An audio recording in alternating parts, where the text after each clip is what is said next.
ஓம் சாந்தி. எல்லோரும் சந்தோஷமாக இருக்கிறீங்களா? சமீபமாக ஒரு சகோதரி கேட்டிருந்தாங்க.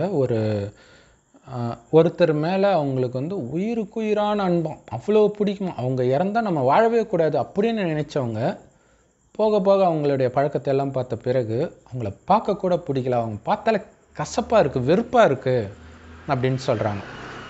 ஸோ அது வெறும் லவ்வில் தான் இருக்குதா அல்லது திருமணம் ஆன பிறகான்னு தெரியல. பட் திருமணத்திலே இப்படி தான் நடக்கும். ஆரம்பத்தில் ரொம்ப பிடிக்கும், போக போக போக பார்த்திங்கன்னா வெளியில் சொல்லி காட்டினாலும் பிடிக்காது. நிறைய குறைகள் தான் கண்ணுக்கு தெரியும். ஸோ இந்த குறைகளை என்ன பண்ணும் அப்படின்னா, இவங்களுக்கு எதெல்லாம் பிடிக்குமோ அது சம்மந்தப்பட்ட நபர் வரும்பொழுது அவங்க மேலே அவங்களுடைய புத்தி போயிடும். ஸோ இப்படி தான் கள்ளத்தொடர்புலாம் நடக்குது. ஸோ இதை இங்கிலீஷில் ஹனிமூன் ஃபேஸ் அப்படின்னு சொல்லுவாங்க. அப்படியே ஒரு போதையிலே ஒரு மயக்கத்திலேயே இருக்கிறது. உண்மை என்னென்னா, அந்த மயக்கத்தில் குறைகள் தெரியாது, அதை ஒரு பெருசுப்படுத்த மாட்டோம். ஏன்னா மயக்கத்தை கொடுக்கக்கூடிய விஷயங்கள்லே உங்களுடைய கவனம் இருக்கும். ஆனால் திருமணம் ஆன பிறகு, காமத்தில் விழுந்த பிறகு அந்த மயக்கம் தெளிஞ்சிடும். ஆக்சுவலாக காமத்திலே விழாட்டினா கூட அந்த லவ்லேயே ரொம்ப நாள் இருக்க பார்த்திங்கன்னா அந்த மயக்கம் போயிடும்.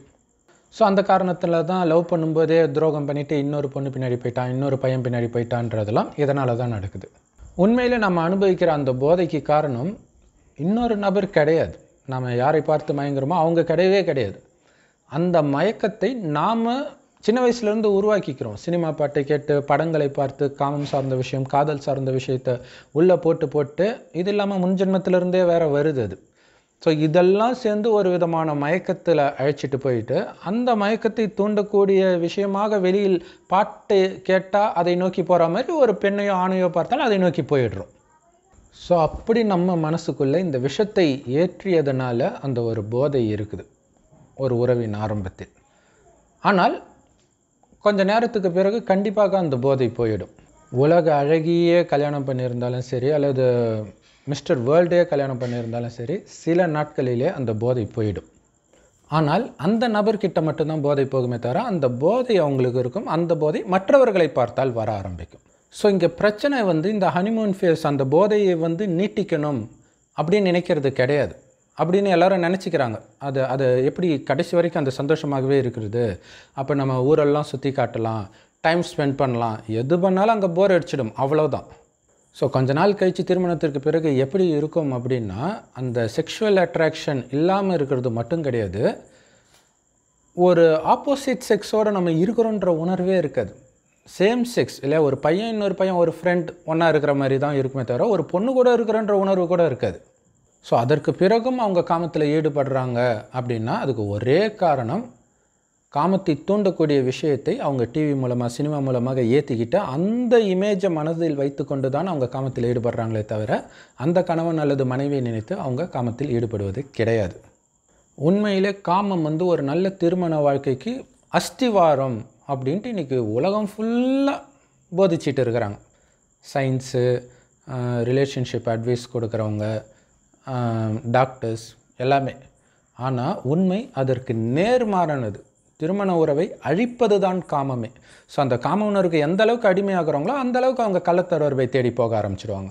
ஆக்சுவலாக அந்த அளவுக்கு அவங்க அடிமை ஆகிறதுக்கு காரணமே பார்த்திங்கன்னா, கணவன் மனைவிக்குள்ளே இருக்கக்கூடிய காமம் அதிகமாக போக போக அப்போ என்ன ஆகுனா, காமத்தின் சந்தோஷத்தை அவங்க அனுபவிக்கணும், அந்த அளவுக்கு எண்ணத்தை உருவாக்கணும். அந்த அளவு எண்ணத்தை கொஞ்சம் கூட காமத்தினால் ஈர்க்கப்படாத கணவன் வைத்தோ மனைவியை வைச்சோ அவங்களால எப்படி உருவாக்க முடியும்? இப்போ மற்றவர்களை வச்சு தான் உருவாக்குவாங்க. ஸோ அப்போ இந்த எண்ணங்களை உருவாக்க அந்த மனசு இருக்குது பாருங்கள், அது அந்த ஒரு ஸ்திரமான தன்மையில் இருக்காது. ஸ்டாகரிங் ஆஃப் மைண்டுன்ட்டு ஒரு ஆட்டம் கண்டுக்கிட்டே இருக்கும். ஸோ அப்போ எந்த பெண்ணை பார்த்தாலும் கடகடன்னு அந்த டிஸ்டர்பன்ஸ் இருக்கும். ஸோ இந்த டிஸ்டர்பன்ஸ் ரொம்ப ரொம்ப அதிகமாக ஆகும்பொழுது தான் இந்த கற்பழிப்பு, பாலியல் குற்றங்கள் நடக்கிறதுக்கெலாம் முக்கியமான காரணம். ஸோ உண்மையிலே அந்த காமத்தை வெல்வதற்கான வழி அவன் யோசிக்கணும். ஆனால் அவங்க என்ன நினச்சிக்கிறாங்க, திருமண வாழ்வு நல்லா இருக்குன்னா நமக்கு பிடிக்குதோ பிடிக்கலையோ காமத்தில் ஈடுபட்டுக்கிட்டே இருக்கணும் அப்படின்னு நினைக்கிறாங்க. ஆனால் இதனால் என்ன ஆகுன்னா, அவங்க மேலே காமம் இல்லாட்டினாலும் அந்த காமத்துக்கு அவங்க மேலும் மேலும் மேலும் அடிமையாவாங்க. அப்போ அந்த டைமில் தான் திடீர்னு அந்த கணவன் இறந்துட்டாங்க அல்லது மனைவி கர்ப்பமாகி வெளில போகிறாங்க அப்படின்னா டக்குன்னு தப்பு செய்ய ஆரம்பிக்கிறாங்க. ஏன்னா அவங்களால அந்த எண்ணத்தையும் கட்டுப்படுத்த முடியாது, காம உணர்வையும் கட்டுப்படுத்த முடியாது. ஏன்னா அதை கட்டுப்படுத்துவதற்கான பயிற்சியை எடுக்கணும் அப்படின்னு சமுதாயம் சொல்லி கொடுக்கறதே கிடையாது. அப்படிப்பட்ட பயிற்சி ஒன்று இருக்குதுன்னும் யாருக்கும் தெரியாது.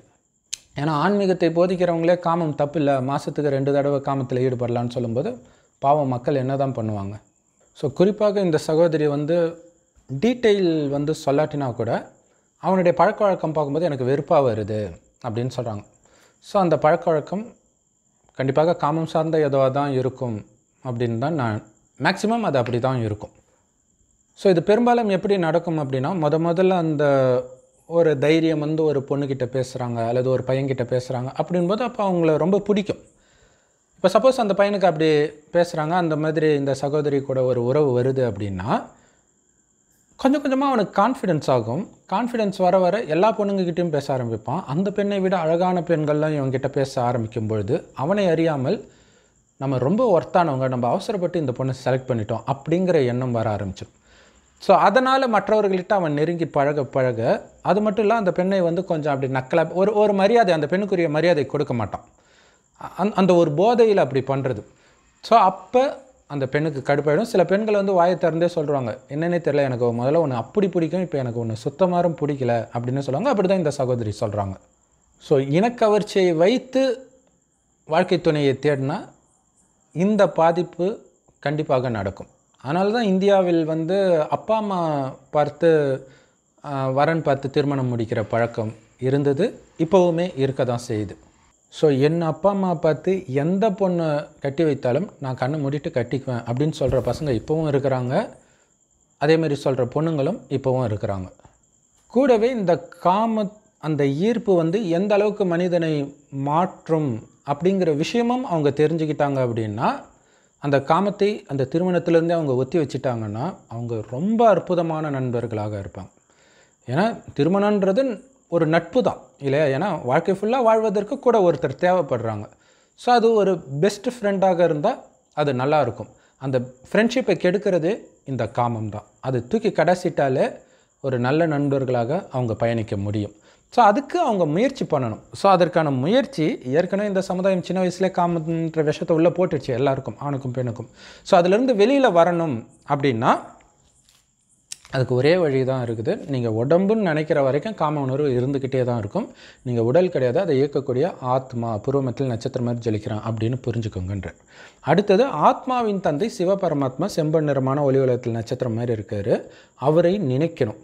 ஸோ என்னுடைய அப்பா, கணவன், அம்மா, சகோதரன், சகோதரி எல்லா உறவும் அவர் தான் அப்படின்னு நீங்கள் எந்த அளவுக்கு நிச்சய புத்தியோடு அவரை நினைக்கிறீங்களோ அப்படியே மனம் அந்த சலனம் அடையாமல் அமைதி அடையிறத பார்ப்பீங்க. இது உங்களுக்கு டக்குன்னு ரிசல்ட்டை எப்போ உணர முடியும்னா, சலனம் ஆகும்போது நினச்சி பாருங்கள். ஒரு ஆணோ பெண்ணோடைய நினைவோ அடிக்கடி வருது அப்படின்னா அந்த மாதிரி வரும்போது அப்படி நிறைய எண்ணம் வந்துக்கிட்டே இருக்க, டக்குன்னு இறைவனை நினைக்க ஆரம்பிங்க.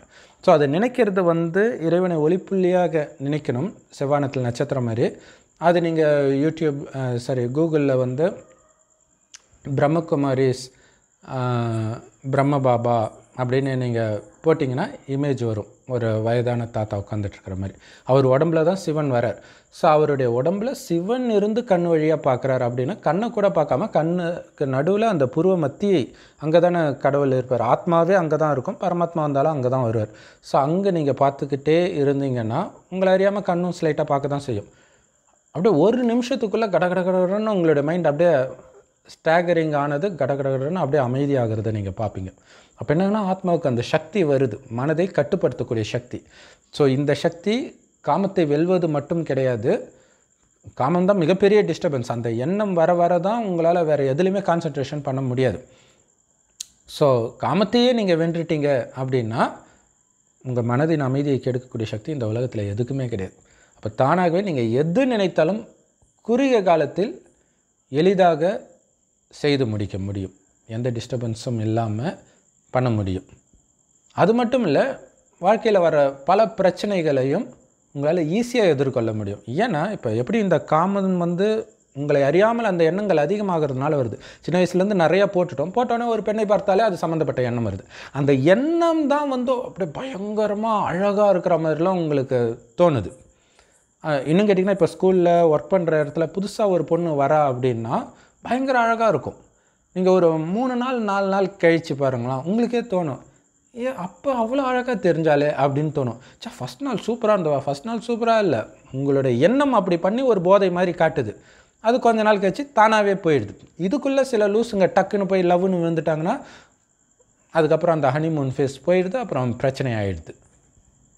அதற்கு பதிலாக இறைவனுடைய நினைவிலே நீங்கள் இருக்கிறீங்க அப்படின்னா உங்களுடைய மனம் ஸ்திரமாக இருக்கும்பொழுது நீங்கள் ஆனந்தமாக இருக்க வேண்டிய அனைத்தும் உங்களை தேடி வரும். ஈஸியாக ரொம்ப முயற்சி பண்ணால், இப்படி ஸ்லைட்டாக முயற்சி பண்ணாலே உங்களால் எளிதில் எந்த காரியத்தையும் முடிக்க முடியும். அதேமாதிரி வாழ்க்கை துணையாகட்டும், பணம், புகழ் எல்லாமே தானாகவே உங்களுக்கு தேவையான அளவிற்கு, அதாவது நீங்கள் நிம்மதியாக இருக்கிறதுக்கு தேவையான அளவுக்கு தானாகவே தேடி வரும். நீங்களாக தேடி போகும்போது தான் மாட்டிக்குவீங்க. ஏன்னா நீங்களாக தேடி ஏன் போகிறீங்க?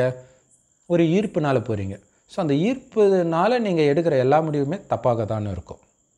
ஸோ இப்போ உங்களுடைய வாழ்க்கை துணை அந்த மாதிரி தப்பாக இருந்தால் கூட அவங்கக்கிட்ட இந்த ஞானத்தை சொல்லுங்கள். முதல்ல சொல்லுங்கள், இது ஒரு அடிக்ஷனு. ஒரு பொண்ணையோ ஒரு பையனையோ நினச்சிட்டேன்னா அது மறக்க முடியாது இல்லையா? கல்யாணம் ஆனதுக்கப்புறம் அட்ராக்ஷன் போய்டும், அது வேறு விஷயம். ஆகாமல் அந்த கள்ள தொடர்பில் இருக்குது பாருங்கள், மறக்கவே முடியாது. அப்படியே மைண்டில் எண்ணம் வந்துக்கிட்டே இருக்கும், அது எனக்கு தெரியும். ஆனால் அதை மறப்பதற்கு ஒரே ஒரு வழி தான் இருக்குது. ஏன்னா இப்போ அந்த பெண்ணையே நீ திருமணம் பண்ணால் கூட அவளையும் விட்டுட்டு உன்னுடைய புத்தி வேறு ஒரு போதையை தேடி போக தான் செய்யும். ஸோ இதை நீ சரி பண்ணணும், இல்லாட்டினா நாளைக்கு பெரிய விபரீதத்தில் போய் மாட்டிக்குவேன் அப்படின்னு ஒரு தாய் அன்போட, ஒரு சகோதரத்துவத்தோடு சொல்லுங்கள். ஒரு கணவனாக காதலனாக நினைக்காமல் இப்படி நீங்கள் சொல்லணும். சொல்லி அவங்களுக்கு அதிர்ஷ்டம் இருந்தால் கேட்பாங்க, இல்லைன்னா செவிடங்க அதில் ஊதின சங்கு மாதிரி இருந்துச்சுன்னா போய் நாளைக்கு அடிபட்டு தான் திருந்தணும்னு இருந்தால் அதை நம்ம ஒன்றும் பண்ண முடியாது. பட் நீங்கள் இந்த முயற்சி பண்ணலாம். அப்போ நீங்கள் அந்த முதல்ல உங்களுக்குள்ளே இருக்கிற போதை இல்லையா, அதுதான் உங்களுக்கு இப்போ வலியை கொடுக்குது. முதல்ல நான் அந்த போதையில் இருந்தேன், இப்போ நான் வெளில வந்து தான் அமைதியாக இருக்கிறேன் அப்படின்னு நினச்சிக்கோங்க. என் போதையை தெளிய வச்சு அவனுக்கு பெரிய நன்றியை கொடுங்க. ஏன்னா அந்த போதையிலே இருக்க உங்களுக்கு உடல் ரீதியாகவும் நல்லது கிடையாது, மன ரீதியாகவும் நல்லது கிடையாது. எப்படி கோபப்பட்டுக்கிட்டே இருக்கிறது நல்லது கிடையாதோ அதே மாதிரி தான் இந்த காமத்தின் போதை, காதலின் போதையில் இருக்கிறதும் ஆத்மாவுக்கு நல்லது கிடையாது. ஸோ அது ஒரு பேலன்ஸ் ஸ்டேட்டுக்கு வரும்போது தான் உள்ளபடியே நீங்கள் பார்க்குறீங்க. ஸோ எப்போவுமே அது பேலன்ஸ் ஸ்டேட்லேயே இருந்திருந்தால், இறைவனின் நினைவில் இருந்து நீங்கள் அப்படி ஸ்திரமாக வச்சுருந்தீங்கன்னா இந்த மாதிரி மயக்கத்தில் போய் சிக்கியிருக்க மாட்டீங்க. ஓம் சாந்தி. தேங்க்ஸ் ஃபார் வாட்சிங். ஸோ இப்போ நம்ம ஏற்கனவே சொன்ன மாதிரி சிவபெருமானை நட்சத்திரம் மாதிரி நினைவு பண்ணிக்கிட்டே இருக்கணும். இறைவன் கொடுக்குற ஞானத்தை தினம் தினம் கேட்கணும். அதை முரளின்னு சொல்லுவோம். எல்லா ராஜயோக தியான நிலையத்திலும் முற்றிலும் இலவசமாக கிடைக்குது. யூடியூப் வெப்சைட்ஸில் இருக்குது, அதோட லிங்க் இந்த வீடியோ டிஸ்கிரிப்ஷனில் கொடுக்குறேன். அதையும் தினம் தினம் பாருங்கள். தானாகவே எல்லா பிரச்சனையிலிருந்தும் நீங்கள் வெளியாவீங்க. அதுக்கு மெயினாக இறைவனை நினைக்கிற நேரத்தை அதிகப்படுத்திக்கிட்டே இருக்கணும். மற்றவர்களோட பேசிகிட்டு இருக்கும்போதும் காரியம் செஞ்சுட்டு இருக்கும்போது கூட இறைவனை நினைப்பதற்கான முயற்சி பண்ணி அதை நீங்கள் சக்ஸஸ் பண்ணிட்டீங்கன்னா வெளியில் உள்ள எதுவுமே உங்கள் மனசை கொஞ்சம் கூட பாதிக்காது. மற்றபடி இது கலியுகம், எல்லா உறவும் ஏமாற்ற தான் செய்யும். இங்கே போய் நல்ல உறவை நீங்கள் எங்கே போய் தேடுவீங்க? ஸோ அதனால் இறைவனோட மட்டும் உறவு, அனைத்து உறவையும் வைக்கிறது தான் புத்திசாலித்தனம். ஓம் சாந்தி.